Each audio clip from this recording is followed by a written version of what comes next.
All right, we have two great speakers and a party for you next. Our next speaker is going to talk about the importance of design, about inspired design. And Michela Abrams is the publisher and the president of Dwell. How many of you have read Dwell magazine or been to the Dwell website or events? Many of you. And how many of you love and are inspired by design? Yeah, that's what we marketers like, isn't it? Well, Michela is going to bring some beauty to your life right now, and she's going to attempt to answer, through some information that she's been gathering for quite a while, these two questions. They sound simple, but if you listen, they're quite tricky. The first one that she's going to answer is, what needs design most? And the second one is, how design matters. So for those of you that love beauty and design, please welcome Michela Abrams. Thank you. Thank you, Susan. Well, I don't know what's more daunting, being between you, the next speaker who's extraordinary, and a party, or someone talking about design who's got the microphone clipped to a little grab in her sweater. Which would mean that I should have thought of a better outfit to have discussed design, because after all, it really is everywhere and completely permeates everything that we do. For the purpose of this discussion, I'm going to tell you a little story, because I've not always been in the world of design from an intentional standpoint, and my career prior to Dwell was all about technology media. So, needless to say, to find that, hold on, let me make sure it's up on the screen.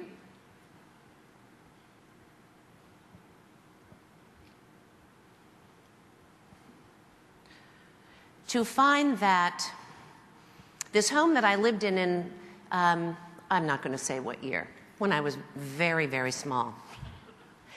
Anybody have an idea about what year this home was built? Can you tell the age of this home? I know this is not exactly the smallest crowd or conducive to answering these questions, but shout out anything. What year? The 40s. Okay, 1922, this is R.M. Schindler's first home. Meant to be the home of the Schindlers and the Neutras, together living in a communal way that would yield them a far richer life experience. And my father, unwittingly, having been transferred from the Bay Area to Los Angeles, went and rented this home from Pauline Schindler and was supposed to take care of the cat named Puss and have this be our family home. We were leaving this Tudor home in the Oakland Hills, and all I can tell you, the shortest version, is when my mother and I pull up after I've gotten out of school and drive to Los Angeles. It was 110 degrees. It broke all records, and she drives up to this, having left the Tudor mansion, and said, you know, God damn it, David, what have you done? So this was, though, a place for me that was the most exciting place I could ever imagine living. And we then left the home, lost the cat, returned the home to Pauline Schindler, and moved to a house 15 miles away across the street from this iconic Lautner home called Silvertop, sitting on 5 city lots, originally built by the gentleman who invented the ladies' clippy for curls and went on to restore the Watts Towers, and he is actually still alive, and we are going to be celebrating John Lautner's 100th birthday this summer, and he is going to be there. This was an extraordinary home, so this was my playground. And off the balcony of our home, right across Silver Lake, was this home.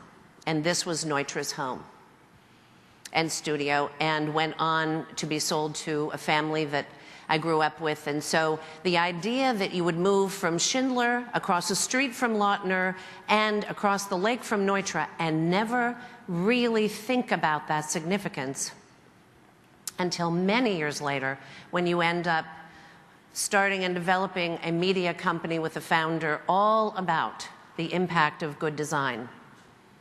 that is intentionally modern. All the time, this is what was going on everywhere else in the country. The complete destruction of millions of acres of land that developers felt was the new horizon for people in this country who wanted their own brand spanking new home and who had choice. Which place did you want the gable? Over the front door, over the garage, over the mini bay window in the front? Those were your choices, plan A, B, and C, and oh, the size probably mattered too. Other than that, you were now a member of a grid. The idea that this home, built at the same time that all of the onslaught of tract homes was going on, could not be replicated or proliferated was really sad. Because this was built at the same time in the 60s, looking like a piece of timber that fell in the forest on the lot where it lived for about the same price that it cost to buy a tract home. So from the time that I was 9 living in the Schindler home to the time that is now 2002, and I decide that I've had a lot of fun in technology, but what I would love to do is help somebody build a brand, not a publishing company, build a brand that essentially made the idea of bringing a brand to everyone, anywhere, anytime, any place, and in any form, was possible, exciting, and it was the future.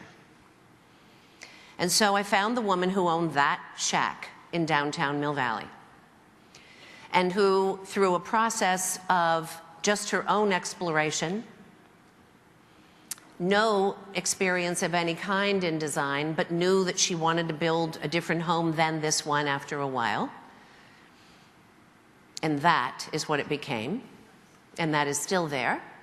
And she still lives in it with now her husband and twins. That is the home that inspired Dwell. Because the thought was, why can't we have a place where you can live the way you want to live in a home that expresses your authenticity? That the design really is not a language or a profession only. It is something that each of us has in our own DNA, our capacity of which depends on how much we exercise it. So whether it is a beautiful loft on top of a historic building in Manhattan, or it is this second home owned by a couple who retired from Microsoft on a piece of land in Whidbey Island that allowed every tree to be mowed down if that's what the couple chose. And instead they built this very sweet home and cut down 3 trees. Or it's the urban infill solution in a neighborhood that's just returning. And this changes the entire environment for everybody who lives in the neighborhood. Or the gentleman who is a musician and wanted his home to not only express his authenticity, but be a place that everything he did in the music industry was right there in his home. He said, this is my whole life. So this has to be a place that I go to and bring people to and imagine everything that is possible in my life happening here. And he bought a piece of land, saw a cover of Dwell from 2 years prior, and built this home that is a sound studio and a music recording studio, and did so for $58 a square foot. And some of you may say, well, it looks like $58 a square foot. In fact, I've seen Quonset huts that look better than that. But for him, this was exactly what he had dreamed of. And after all, isn't that what it's about? It's not about somebody else making that decision for you. A studio, a ballet studio, and a 5,000 square foot home on the Gold Coast of Australia. A home for $50 a square foot, 5,000 square feet, that is lived in by a family who has an incredible relationship with the community and the neighbors in this place in Montana. And this home was welcomed, and it was almost like a barn raising. Or this home, inspired by the container living, but wooded and expressed in a way that sat beautifully on this piece of property, and inside is all full of the light and the life of this architect, designer, and their 3 children. $110 a square foot. Or this little studio, this writing studio atop a building in Amsterdam. Or the bachelor pad in Fort Worth, Texas, that was meant to just be a place where the best parties on earth could happen.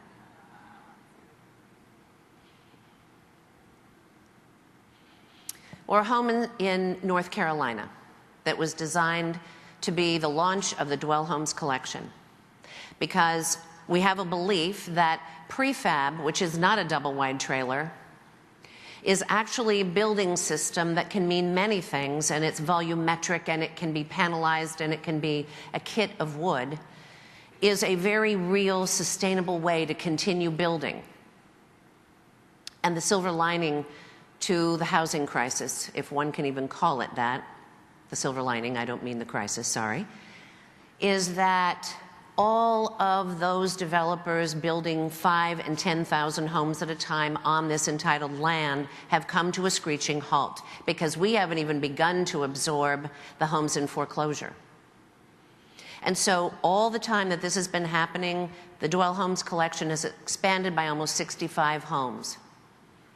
Homes that express the owner's authenticity, that are in beautiful places all over the world. We just shipped one to North Korea and one to South Korea. We are looking at ways in which we can express good design in the eyes of that owner, of sound, sustainable architecture. Let's look at something else for a moment that helps us understand why design matters so much, even when it has constraints. Here's safety, right? We have to have lights on the back of the cars that we drive, not to mention the ones that are in front of us. And there are constraints, but there are still ways to express design and brands, and how many of us look at those and try to guess which brand it is or what we're driving behind because of the shape of that tail light. Here's another reason, going back to some land, why it matters so much. We call these things such ridiculous names. Whispering oaks, whispering because there are no oaks there. Canyon woods, neither a canyon nor a wood left. Generations, I don't know about you, but I don't need to move into a place where somebody's going to tell me how many people of different ages live in the place that I'm choosing to live. Clearly, design can renew in a beautiful way that preserves the historic story, not just the preservation of the physical building, the story that those buildings tell of communities that were there and that left legacies that are important to preserve, not replicate in some strange way that our predecessors, ancestors would say, what the hell are you doing with the technology and the capabilities you have? You weren't meant to be nostalgic in the way that meant recreating something that is past. It's doing something appropriate for this century that gives preservation the right context and connotation. Design can reinvigorate, we know that. And what I've done is give you 3 examples of what everyone at Dwell thinks needs design's help the most. And then I have a question for you. So public transportation, is there anybody who disagrees with me on that? How about the sea of cubes? And the way that even though we need to fit an efficient number of people into a square foot grid model, it isn't humanly the way people really work productively, because you squeeze every ounce of creativity out of people when you put them here, the same way you do when you put them on a grid in a neighborhood that allows for authenticity to be expressed by one design element. Almost as if somebody said, which veneer would you like to be today? Or how about the bulb? We're getting better. We're definitely getting better and coming up with technologies in this area that help. We don't have lighting fixtures for them, however, but we're hopeful that our new design competition will help solve that problem also. And so, we wonder what you think the world needs good design the most. Where is it that you think we've failed the most? That if we cared about design enough and we employed all the basic tenets of good design, that we would really improve whatever it is you think. And of course, I want you to find me on Twitter at Michela Abrams and tell me that, or Sam at dwell.com, the editor-in-chief. Both of us really want to know. So, really, in closing, I will tell you that design is in absolutely everything you do. This building, the way that they created pathways for you to get into these buildings, the chairs you're sitting on, the way you're sitting in them, the way that you interact with everything in the building helps describe what experience you will have at AdTech. Of course, you don't always consciously identify with any one of those things unless your back is killing you or you really have some aversion to these chairs or large buildings or any of those afflictions. It is critically important. And what we know, at least, is that in this country for the last 10 years, every single industry that you can think of has used design as a differentiator. And if you look at the top companies, whether it's transportation like Virgin America or it's technology like Apple, or it's, and go down the list of financial services and indirect or Charles Schwab and make your list, every one of them has used design to leverage a better position than their competitor. Thank you so very much. That was inspiring. Thank you. Thank you so much. My pleasure, Susan. Yeah, wasn't that great? It makes you really remember how important it is for us individually to fight for great design. Because if we don't do it, you know, it doesn't get done, right? Last speaker before Beer 30 is Mark Joyner. Many of you probably know of Mark. He's somewhat of an internet marketing legend. He's written 10 books, some New York Times bestsellers. And what Mark has done with a lot of his success is recreate from the ground up the kind of chairman and CEO, the kind of organization that he wants to create. It has a philanthropic bent to it. And Mark is going to tell you about this thing he calls, in shorthand, DC3D. He has a company called Construct Zero, and Construct Zero is a holding company of many organizations, all of whom have been created both for profit and to fund the constructzero.org philanthropy for dirt cheap, and I have to read this, dirt cheap decentralized distribution devices. Please welcome to the stage Mr. Mark Joyner with a very big vision. Thank you.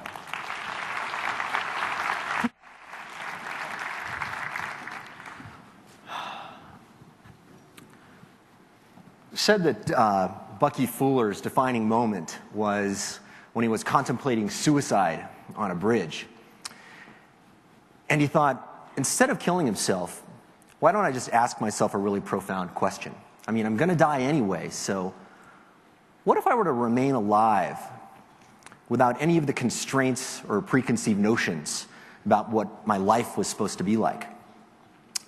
Now, my moment came in a rather different situation.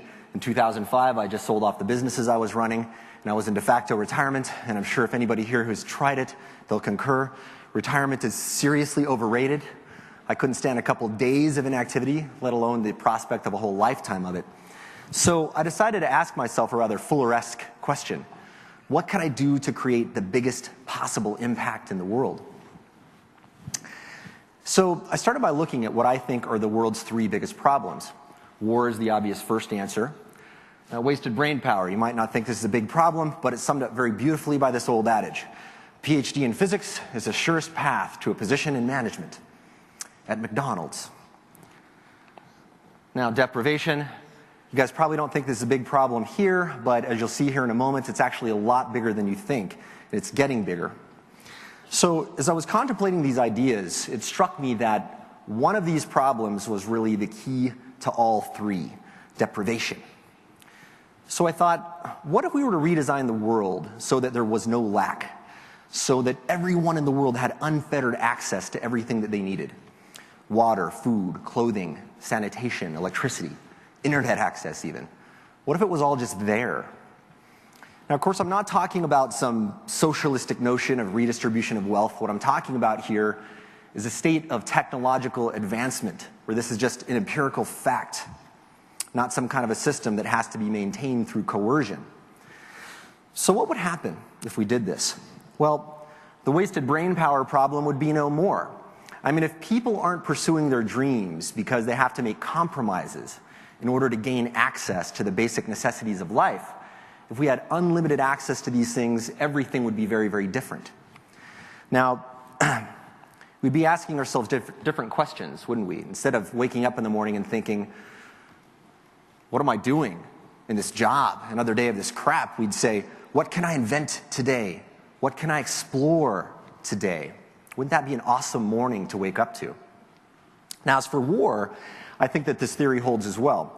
Being a student of history, I used to believe that war was the battle of ideologies and egos, but upon further examination, you can also view it as all being tied to resources.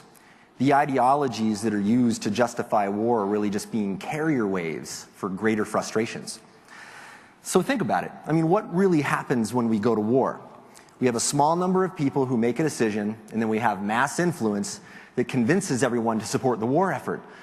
But this wouldn't be possible if we had unlimited access to everything we needed to survive.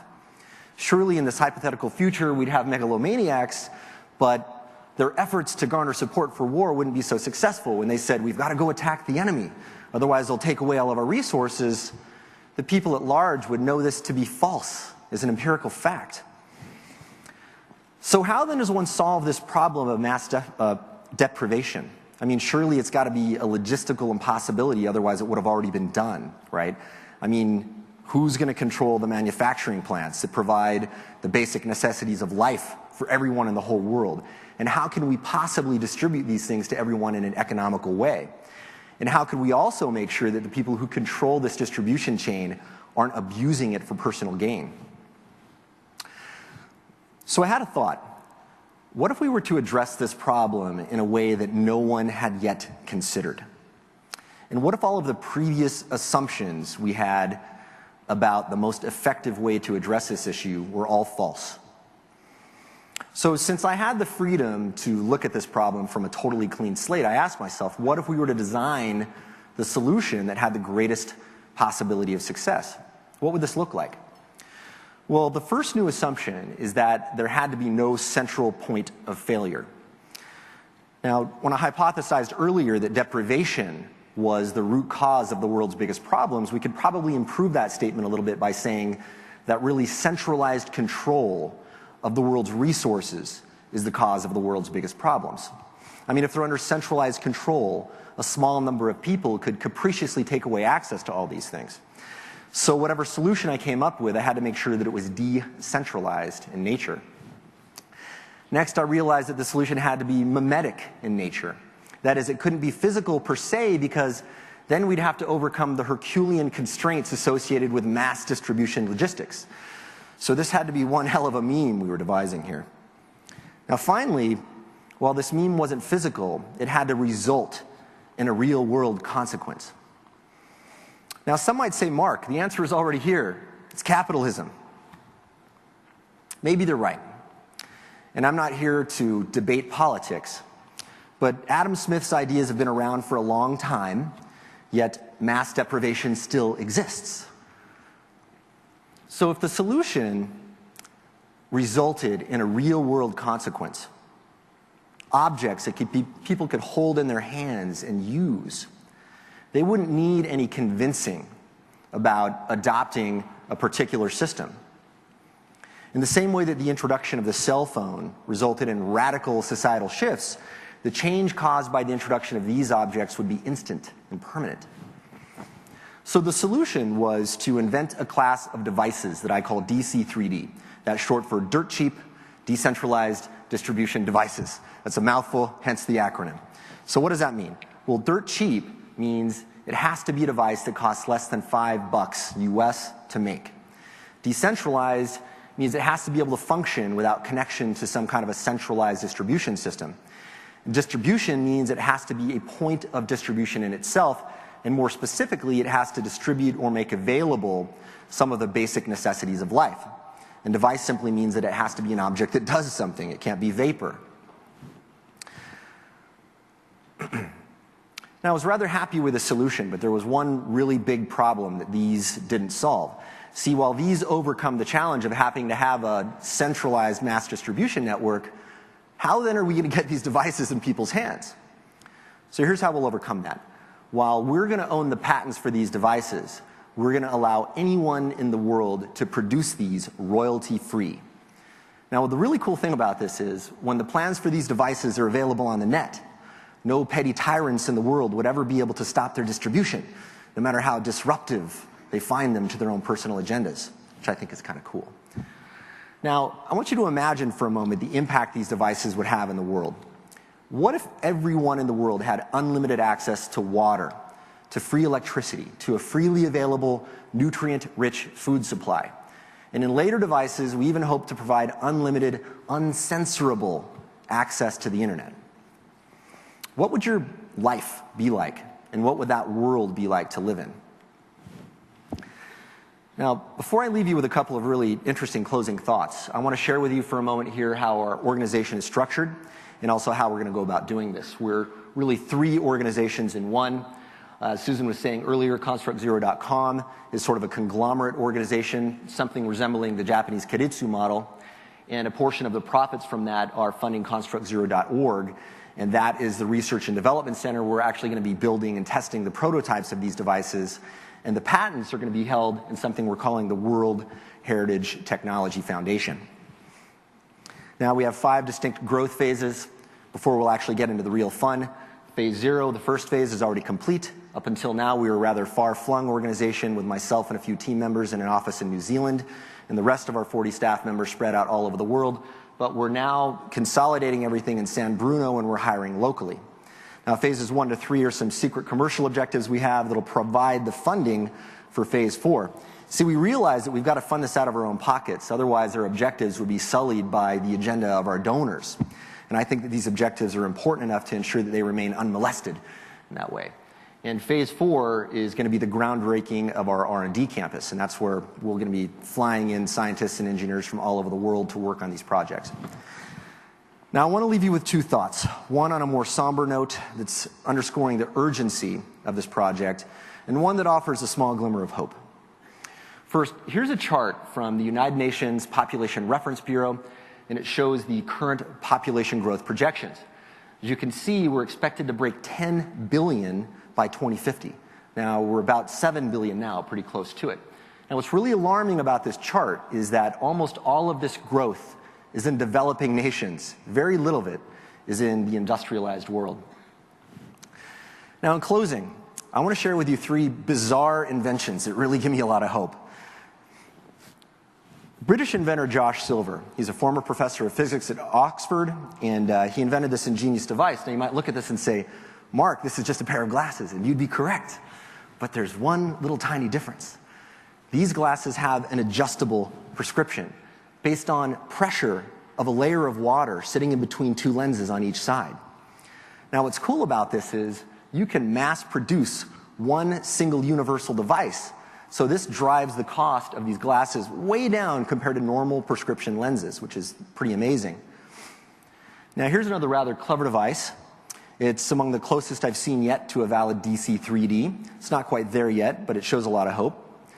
This young kid, John Lau, invented this simple device, and it uses heat from the sun and condensation to create pathogen-free drinking water. One of these devices will create 3 liters of water per day. Now, again, it lacks many of the traits that we'll demand of our DC 3Ds, but it shows a lot of promise. Now, finally, what you see here is a mock-up of a rather bizarre and radical proposal from British inventor George Pike in World War II. See, in World War II, the biggest constraint in developing aircraft carriers was access to steel. And as the war effort marched on, access to these resources became more and more scarce. So George Pike had a radical notion. He said, instead of using steel, what if we built aircraft carriers out of ice? This sounds like a crazy proposal. But knowing that seemingly crazy ideas are sometimes the source of the world's biggest breakthroughs, Churchill actually funded this project, believe it or not. Now, as you might imagine, there were a few constraints that they had to overcome in this. First of all, ice has two rather interesting properties. One is it's very brittle, and it also melts. These are not things that are desirable for an aircraft carrier. So George Pike, optimist that he was, he invented a new substance to overcome this problem. He called it pykrete. Pykrete is the simple addition of wood chips to water that's then frozen. Now, this doesn't sound like much, but the simple addition of wood chips had two rather unexpected effects. First, it made it extremely impact resistant. And next, it took significantly longer to melt. Now, so much so that the 50-foot pykrete aircraft carrier that they created, this prototype, took an entire year to melt. The point of all this? Well, if commonly available materials can be used in such unexpected ways to dramatic impact, who's to say that the goals of DC-3D are not possible?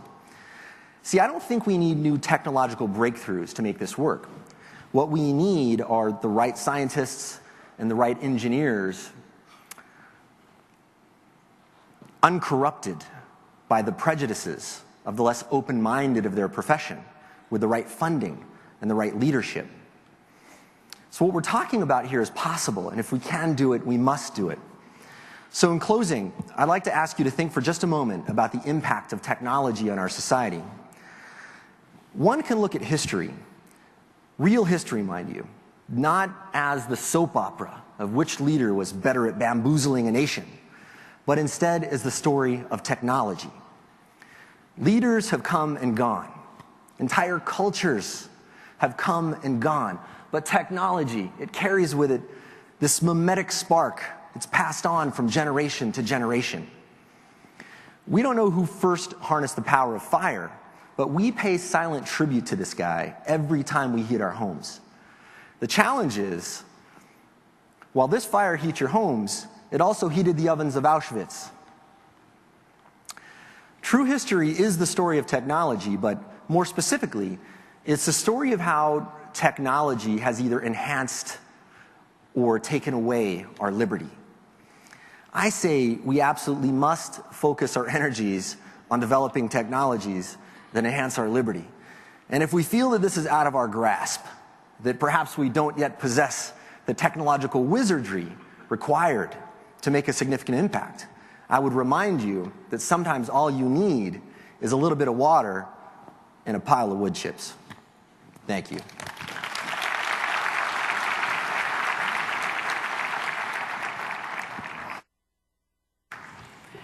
A little bit of water, a pile of wood chips, and a beer. And a beer. All right. I wanted to thank you. Oh, thank you so much. I really want to thank Brad. Brad is the person that pushed to create this half-day event, and I'd love for you to give him a round of applause. Yeah! Woo! Thank you, Susan. You deserve that. I couldn't do that without you. Now is the time to start drinking. So I thank everybody for coming. We have a reception that's going to be happening right out there. It's a great time to mix and mingle. And we're going to get going with our opening keynote tomorrow at 9. Thank you so much for coming. Please retweet the YouTube link and be here bright and early tomorrow. Thank you so much for coming to AdTech Inspire.